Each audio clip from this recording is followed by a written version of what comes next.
What's up? Sorry.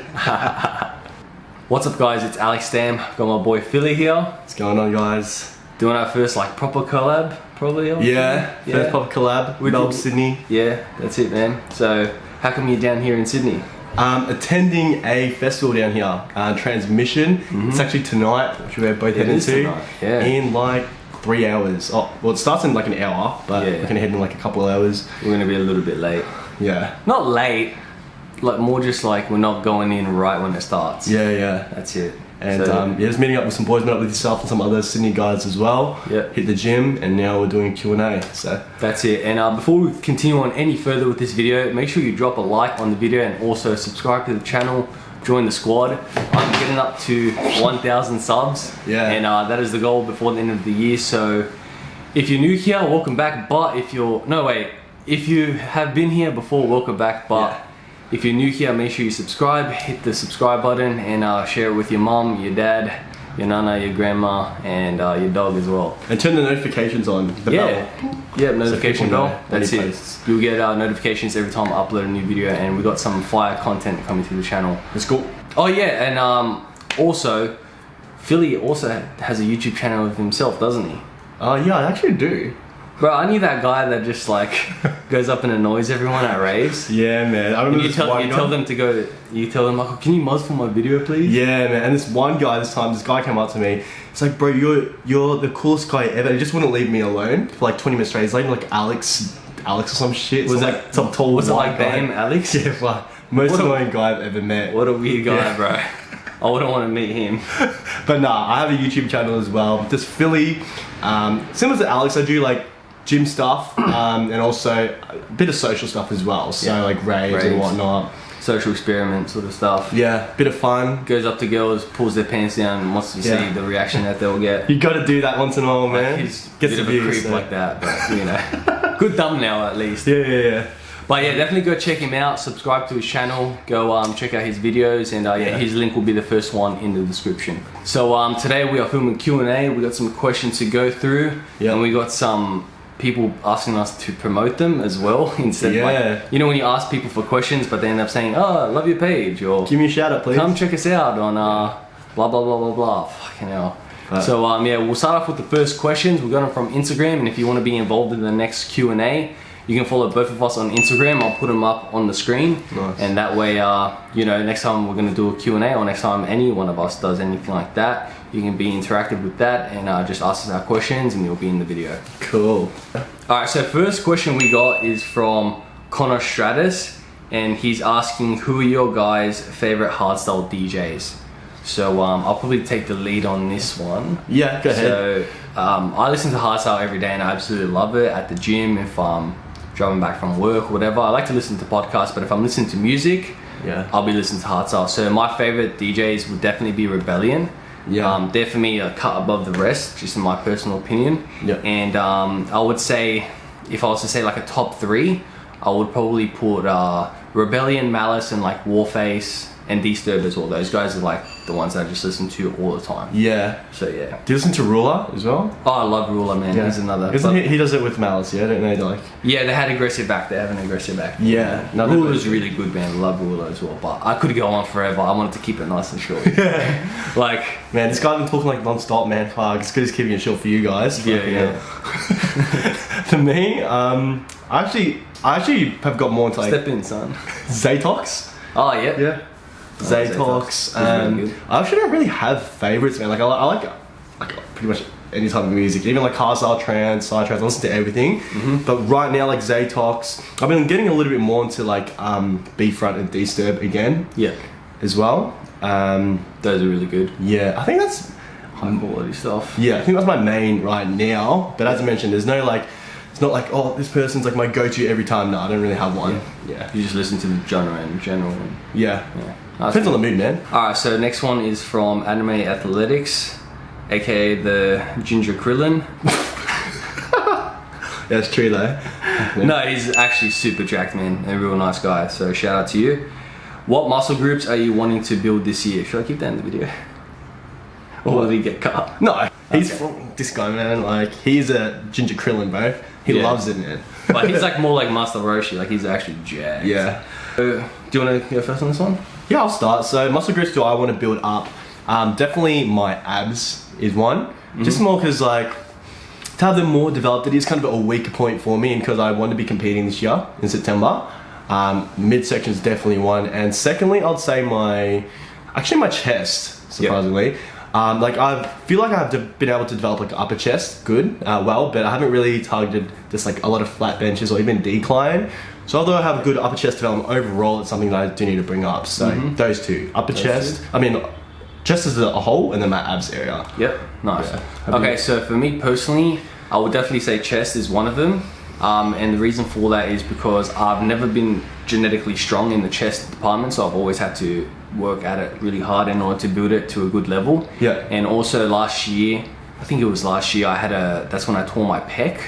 Oh, large? Yeah, so from that, man, like my chest went from like building it for like 4 or 5 years, really, really hard out, to like a good size that I was happy with, and then just flattened out because I couldn't train chest for like 4-5 months. That's rough.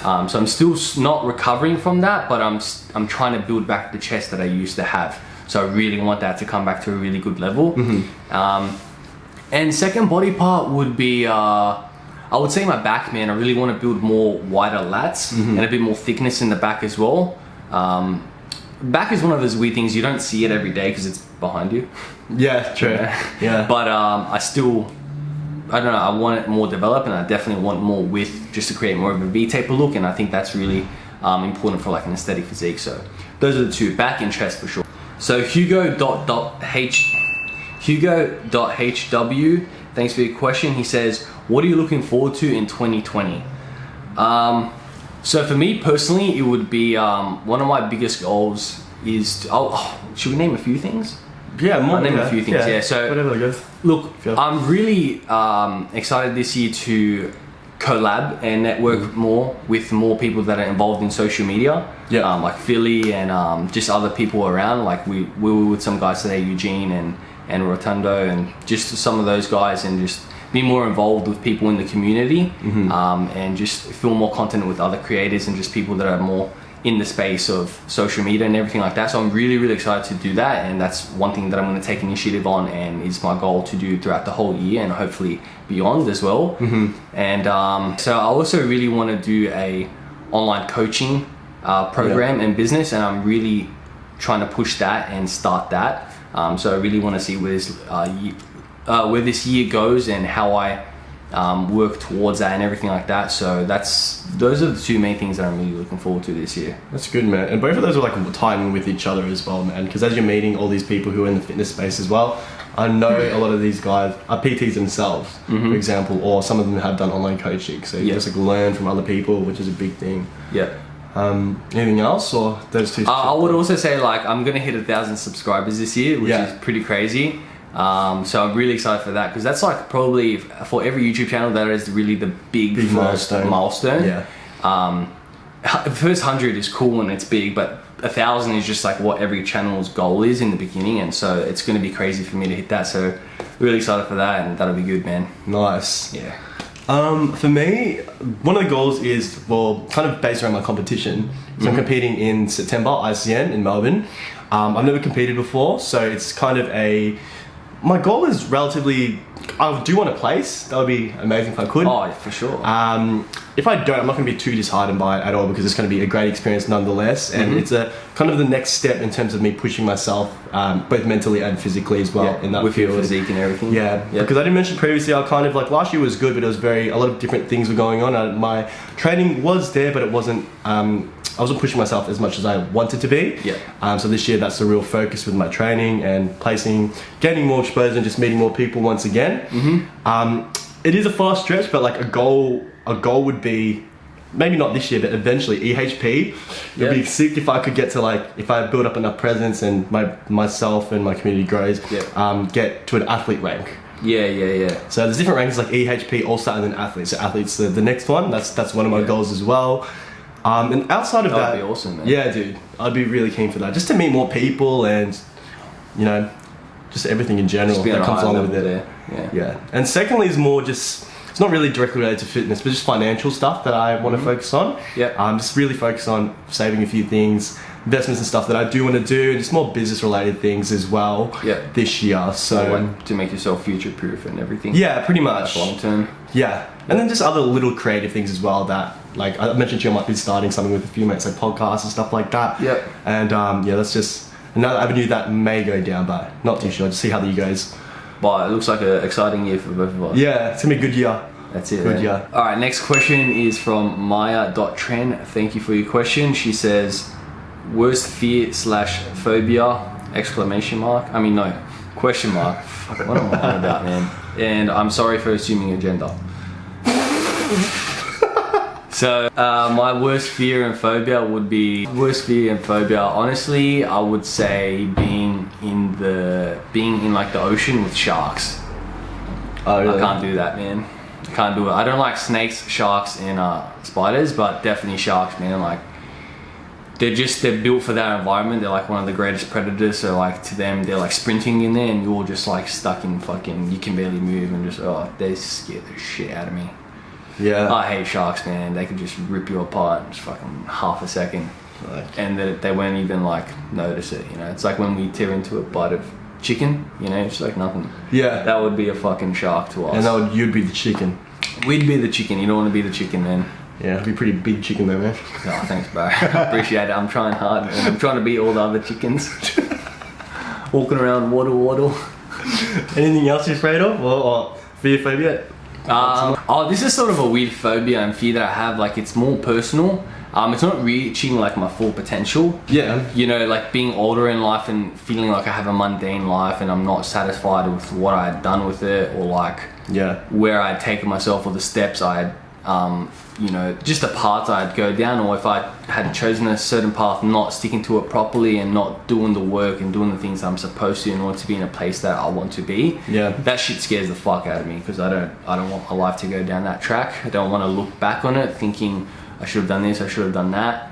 I would rather, you know, try new things and be experimental, and, you know, just take risks sometimes, and trying new things, or trying things that aren't like guaranteed or whatever, if that makes any sense. Just to you know, fulfill my curiosity in nature, and you know, whatever I imagine, try and paint that picture for my life. So cool. Yeah. So for me, but I'll touch on yours as well. So if it's like a life related, so to say, or kind of goal related, mine's definitely like fear of, well, mine's just regret, man. Like, or not trying something. That's what like I'm afraid of, and not taking opportunities and stuff like that. Even if things don't work out, I'm one of those guys. I just want to try like everything, man. I'd rather try everything, and you find out what you like. Yeah. If you don't like it, well, try something else. That's just my perspective on everything, to be honest. Yeah, man, for sure. And it's hard, man. It's like there's nothing I'm really like in terms of a physical thing that I'm scared of phobia, but something that I've always thought about. I like swimming. Similar to yours, I like swimming. Going to the beach. I go to the beach like every single week, but I don't like it when I'm at a point where I can't see, or I can't touch the ground in the ocean. Yeah, I feel you. Yeah, because you can't, or it goes to a point where you can't see like what's below you type thing. Yeah.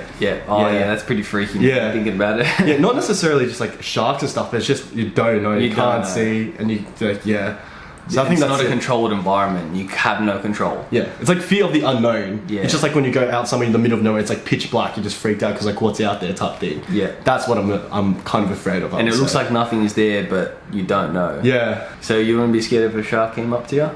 Yeah, but I'm not like, it's not my greatest fear. Like I'm just as scared as that, as like whatever, like just anything. Yeah, not like I don't have like dreams and like, you know, wake up crying and shit like that. Like, yeah. So next question's from limbl_, and he says, "Can you give us more details for your comp, please?" So my competition, as mentioned, is the September ICN men's. Details of your comp? Details of my comp. So it's going to be men's physique. I was a bit iffy in terms of if I want to do like men's, classic men's bodybuilding. But I said, you know, for this one, I'll stick with this first. I don't have to put on like crazy amounts of size and just kind of get in the feel of things, but maybe down the track it's something that I may look into. Yeah. Not too sure, but yeah, that's pretty much it. What about yourself? Did you mention when it was? Yeah, it's like September. In your class? Like, do you know if there's like, if it's under 20s, or like if there's weight ranks or anything? To my understanding, I talked to a few people. I think that it's height based. Okay. Height based. And then there's an open division. That's pretty much anything, no matter what height, age, anything like that. But I don't think there's age categories. It is height categories. Okay. Yeah. That's so cool. that's what I'll be doing. And on that note of like competing and whatnot, would you ever compete? Is it something that you have considered looking into at all? Or is it just not for you? I have actually competed in bodybuilding in the past. What? Yeah, I've done 2 comps. Are you being serious? Yeah. What? I did not know that. Yeah, I've done 2 comps in the past when I was 18. Whoa. Yeah. Fuck. I won my first one. Came second in the overall, but the guy was like 28, so he had 10 years on me. I wasn't too fussed about that. Yeah. And then my second one was in Canada because I won that show. That one I didn't even place because non-tested. It was a non-tested one. And let's just say some people may have been on the juicy juice. Yeah. Yeah. Oh yeah. They probably were, which was fine. But yeah, it was a cool experience, man. It was fun for the time. What I just looked at it was like, I'm happy I did it because it was a great experience, but it sort of pushed me onto social media more, which I'm really happy about because I realized that I would rather do that. And I was young at that time, so I was like, all right, if I'm going to focus towards something, it needs to be sort of career oriented. And I didn't see a career in bodybuilding for a number of reasons. One of them would be lack of steroid use, which is extremely required, pretty much a requirement in order to get into the big organizations and be a big top bodybuilder, which I wasn't willing to do.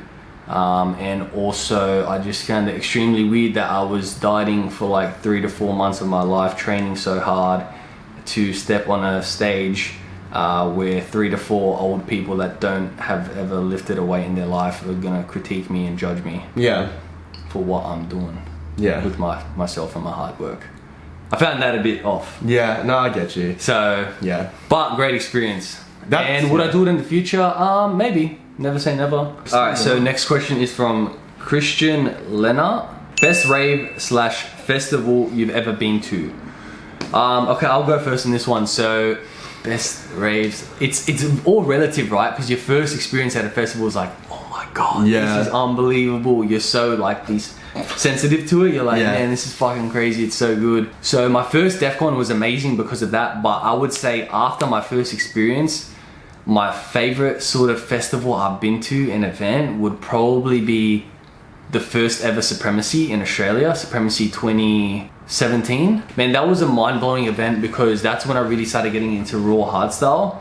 And there was no catering for that in terms of events. There was no events that were specifically tailored for raw hardstyle. You had the HSU events like Midnight Mafia and all that, but they did mainly euphoric acts with hyper hardcore and maybe one raw act for 30 minutes. And then fucking Supremacy, which is like the biggest raw event in Netherlands and Holland, came down and fucking did their show in Australia, bro. So they brought like Warface, Warforce, Radical Redemption, Minus Militia, Crypsis, Angerfist, E-Force. Dude, just an insane lineup. And it was just like from start to finish, man, it was just such a good event. The production was great. The crowd was unbelievable because the only people that went to that event wasn't mainstream. It was only people that were really dedicated and really listened to the tracks. So like when they would drop down for the crowd to sing and like, you know, scream the lyrics, everyone was shouting so loud, man. It was crazy, bro. That was the best fucking experience I've ever had at a festival. Like it was just finished at 5 o'clock in the morning and I was like still ready for more. Like, it was crazy, man. It was just, it was so good, bro. It was the last time Outblast ever performed in Australia, and he's like a hardcore DJ, like hardcore legend basically, and like just so many things, man. It was just fucking amazing. Honestly amazing, so good. Fuck. What about you, bro? Well, once I kind of sound as exciting as that, you know, you full hyped it up hard, mate. I think mine was, I think it'd probably be Subculture. It was like one of the first events I went to. It was like 2015. Oh wow. Yeah, 2015. Fuck, a while back. Nice. And yeah, that was really good. I think the main reason was obviously, is that High Sense? I believe it was at High Sense. I think it was. But it was mainly because it was one of the first events that we had a really tight and big group going together. So the music was already on point as it was, but it was more so the people who were there a lot of people, you know, it was their first time going to an event or having a big community. Yeah, it was really, really good. So awesome. I've been to ones before that, just like you said. I've had a few events prior to that. I went to like Above and Beyond even I think a year earlier. But the best one, definitely Subculture 2015. Nice. Yes. All right, so another question is from Javier Priet Coach. Thank you for your question, man. Do you repeat some muscle per week? So I think he's saying, do you train the same muscle group multiple times per week? Yeah. Do you want to start off on that? I think you can take this one, man. I can take this one? All right, so that is honestly one of the most important things you can do for training and for your physique. So basically, you've got your muscle protein synthesis and you trigger that every time you train, right? And your levels are only going to be elevated for 24 to 48 hours. And the thing is, if you're only training once a week, then they're only elevated for those 24 to maximum 48 hours, and then you're waiting a whole week in order to elevate those levels again, because you can't really grow muscle in that certain muscle if your levels are not elevated, right? So you're waiting a whole week. Whereas if you train something twice a week, you're elevating your muscle protein synthesis levels for like your arms for 48 hours, and then when you train them again, you're elevating them again. So throughout the month, like that's just so much more time which you have in order to grow. So training, I train every single muscle group 2 times per week at least, and if I'm really trying to focus on it, like for example, if I really want to bring my shoulders up, I'll hit my shoulders 3 times a week, or if I really want to hit my back, I'll hit my back 4 times a week. I'm not saying I'm doing like crazy amount of exercise every single time I hit it, but like let's say I'm doing like a push day, right? I'll have my 2 push days and 2 back days. I'll hit back hard out on my pull days, like which are my back workout days, and then on my push days I'll do 1 or 2 exercises for back as well, just so I'm hitting it 4 times a week. Still got that frequency there. And it's really, really, really important. One of the most important factors that are going to determine your muscle growth, as well as, you know, just your normal, how much work and volume you're doing throughout the week and everything. So you're always going to do at least 2 times a week every muscle group. That's good. Yeah, I feel like right now, for example, I'm doing like push-pull legs, which is similar to that pretty much. Like 2 body parts, hit the muscle group more than twice per week. Generally, 6 days per week is how I train. And in the past, I have done like something like a bro split, like chest, triceps, back, biceps, legs, and it is okay. Like you still will get results, but push-pull legs, in my view now anyway, is a lot more effective. And Aleks was saying as well, in terms of say training multiple parts, even like you're saying, you train back like maybe 4 times a week. For lagging parts, I've done more than that. For example, like my calves. Like I'll have like 2 leg days per week, and then on another day might be something like a pull day. Might incorporate a few sets of calves there, just to bring up your lagging points. So I think it is a good move to train it more than once per week, the muscle group multiple times a week. Just make sure that you are taking enough rest though. I think that's really important. Someone brought this up with me, and still not. Well, my view on it, he said, do you do push-pull legs, then rest? And I think that's like, I said that's too much. So you take 6 days straight, 1 day off, 6 days, 1 day straight. I think it's good to separate it a little bit more, especially if you're going to be hitting those muscle groups that often. If you can manage it, yes. But see, I'm at a point where I need like my rest day to be consistent, so I have to do 6 days in a row. But you mean you can't do 6 days in a row? No, I do 6 days. Oh, you do 6 days in a row? Yeah, I don't. Oh, fuck. Because I had a real problem with the last year I wasn't consistent with my training. I didn't have a routine, so I needed a routine in my life. So what I did was like, I'm training from Tuesday to Sunday no matter what, and Monday is off. That's it. But like once I'm really used to that, then I can switch up to, I can train for 3 to 4 days, then rest. That's what I used to do when my only focus in life was gym. But now that I have more things to balance around, I like just keeping everything in a row, all my training days in a row, and I just know, okay, I have Monday off. It really comes down to your schedule at the end of the day, what else is going on in your life. You know what I mean? Everyone has different, things going on. So if you're able to take it midweek, that's great, and if not, you can do something like Aleks does. The whole bodybuilding like best version would be 3 to 4 days on, 1 day off, and then go on 100%. But it just depends whether you can fit that on with everything else you have going on, uni, work, relationships, friends, outings, or everything like that. If you can fit it, make it work, then go for it. Cool. Sweet. Do you want to do have you ever used muzzing to pick up chicks? As a kid, ever used muzzing to pick up chicks? No, I haven't. I don't think so. Really? No, I don't think so. I feel like you would have, man. No, I'm not the type of guy like instead of saying hello, you just walk up to someone. Funny story, man. Like that's happened vice versa though. Like someone comes up to you, just can't get my attention. I'm like, hi. Why don't you just say something? Instead of saying hi, they're just like, I'd love to meet you. Like, why don't you say hi to me? Alright, well, we're gonna wrap up this Q&A. Thanks for coming in, man. No worries, man. Thanks for having me. Yeah, if you guys show a lot of love on the video and show a love on his channel and my channel, we'll definitely do another collab in the future. Cool. And yeah, definitely go check out his channel. First link in the bio. Go subscribe to him. Check out his videos. Share it around as well. Yep. And same thing over here. If you haven't already, smash the like button. And if you're new here, subscribe to the channel to join the squad. Alright guys, before we get out of here, make sure you smash the like button. And always remember to keep the pop.